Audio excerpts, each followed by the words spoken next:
All right, now we're going to look at the exciting part, if there is an exciting part, which is the revenue cycle. So now we're going to make some money.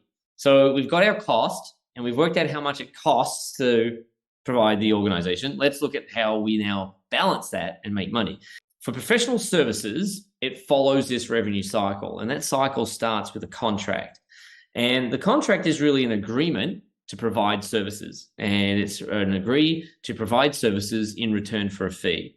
And it must have a contract value. And we're going to see why when we start looking at ASC 606 rules. Now, so what happens when we close a contract is because that's an upper limit, we don't know exactly how much money is going to be earned from that contract because we have to work it. We haven't provided any value yet. So what has to happen is that value that we have agreed we could earn has to go somewhere. And where it's going to go is into a thing we call backlog. Now, backlog is simply a holding pen for the ability to generate revenue that we've accumulated, but have not yet actually earned. And so the backlog, it really represents what our future revenue earning capacity is.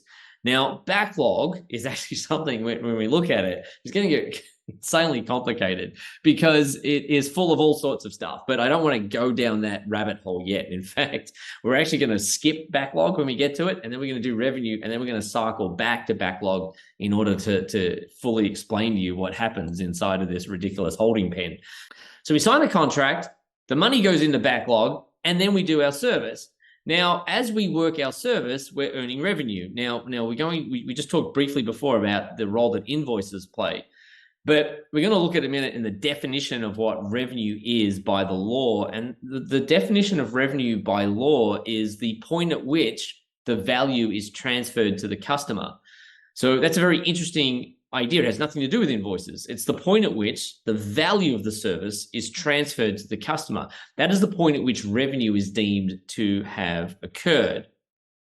Of course, the revenue that you earn on a project cannot surpass the amount of revenue that project was allocated in backlog because you have no agreement to actually earn any more revenue than the value of the contract. You can see why we had to put a dollar value on the contract. It serves as the upper boundary for what that project can earn. And this is why change orders are so darn important, because what the change order does, it allows us now to take more revenue because it increases the upper limit that was in the backlog.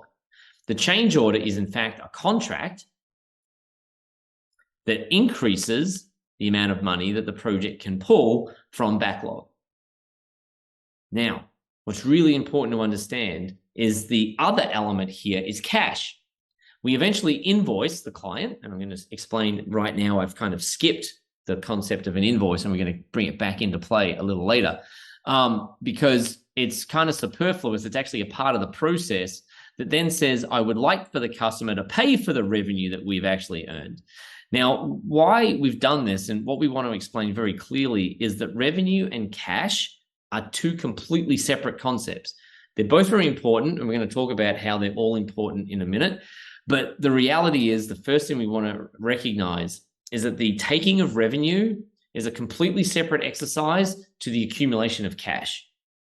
And that is because in accounting, what we are trying to do is exactly what I talked about before, which is to keep our cost and our revenue tightly closed together so that when we do a calculation, the result is as realistic about our business operations as it can be.